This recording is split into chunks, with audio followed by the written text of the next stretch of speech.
Emotions అనేవి తాత్కాలిక మత్తు లాంటివి. మనం మత్తులో ఉన్నప్పుడు డ్రైవింగ్ చేస్తే యాక్సిడెంట్ ఎలా అవుతుందో జీవితంలో నిర్ణయాలు తీసుకున్నా అంతే ప్రమాదం జరుగుతుంది. మనిషి మెదడు పనితీరు ఒక సీసా ఆట లాంటిది. ఒకవైపు ఎమోషన్ ఉంటే మరొక వైపు ఇంటెలిజెన్స్ ఉంటుంది. ఎప్పుడైతే ఎమోషన్ పైకి వెళ్తుందో అప్పుడు ఇంటెలిజెన్స్ కిందకు పడిపోతుంది. మీరు బాగా కోపంలో లేదా సంతోషంలో ఉన్నప్పుడు మీ మెదడులోని లాజిక్ ఆలోచించే భాగం సరిగ్గా పనిచేయదు. అందుకే ఆ టైంలో తీసుకునే నిర్ణయాలు మూర్ఖంగా ఉంటాయి. మనం బాగా సంతోషంలో ఉన్నప్పుడు మన సామర్థ్యాన్ని మనం ఎక్కువగా ఊహించుకుంటాం.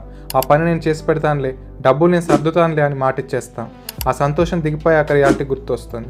అప్పుడు ఆ మాట నిలబెట్టుకోలేక పరువు పోగొట్టుకుంటాం లేదా సంబంధాలు చెడగొట్టుకుంటాం.